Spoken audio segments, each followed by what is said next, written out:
Social মিডিয়ায় মানুষ সমালোচনা করছে যে এই করিডোরের কথা বলছে এবং সবসময় বলে যে ভারতকে বাংলাদেশ বিক্রি করার একটি ষড়যন্ত্র চলে। এই দেশের মানুষের যারা সবসময় অপপ্রচার চালায় তাদের একটি মুখরোচক গল্প, সেই গল্পের আমরা পরিষ্কারভাবে আমার একটা প্রশ্ন আছে যে বিক্রিটা তাহলে ওজনটা কিসে মাপছে? কোনো কিছু বিক্রি হলে তো ওজন মাপা হয় না। এখন তো অবশ্যই ইলেকট্রনিক মেশিন আছে, আগে তো দাড়ি পাল্লায় হতো, তো কিসে মেপে বিক্রি হচ্ছে আর বিক্রিটা হয় কিভাবে? বাংলাদেশ স্বাধীন দেশ, মুক্তিযুদ্ধ করে আমরা স্বাধীনতা অর্জন করেছি এবং যারা সমালোচনা করে তাদের জানা উচিত সারা পৃথিবীতে একটি মাত্র মিত্র শক্তি যারা মুক্তিযুদ্ধের সময় আমাদের মুক্তিযোদ্ধাদের সাথে কাঁধে কাঁধ মিলিয়ে নিজেদের রক্ত ঢেলে দিয়ে এই দেশ স্বাধীন করে দিয়েছে। আমাদের সমস্ত মুক্তিযোদ্ধারা সেখানে ট্রেনিং পেয়েছে।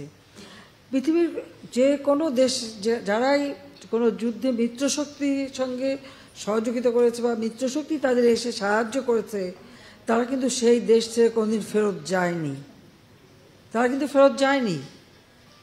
এখনও জাপানে আমেরিকার সৈন্য, জার্মানিতে রাশিয়ান সৈন্য সহ এরকম পৃথিবীর বিভিন্ন দেশ দেখলে সে দৃষ্টান্ত পাওয়া যাবে। এখানে ভারত কিন্তু ব্যতিক্রম। তারা মিত্রশক্তি হিসেবে আমাদের পাশে থেকে যুদ্ধ করে এসেছে, কিন্তু যখনই জাতির পিতা বঙ্গবন্ধু শেখ মুজিব চেয়েছেন যে তারা দেশে ফিরে যাক, ভারতের তদানীন্তন প্রধানমন্ত্রী শ্রীমতী ইন্দিরা গান্ধী সঙ্গে সঙ্গে সেটা রাজি হয়েছেন এবং তাদেরকে ফেরত নিয়ে গেছেন। তারা যে যুদ্ধের সরঞ্জামাদি সব কিছু নিয়েই কিন্তু এসেছিল, এখানে যুদ্ধ করেছিল।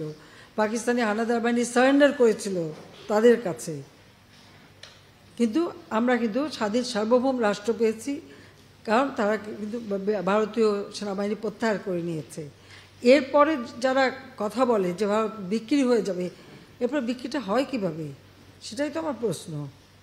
আসলে যারা এটা বলে তারা নিজেই ভারতের কাছে বিক্রি করা।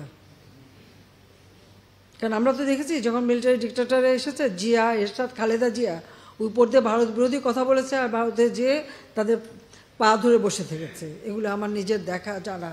কাজেই এই ধরনের কথা বলার কোনো অর্থ হয় না।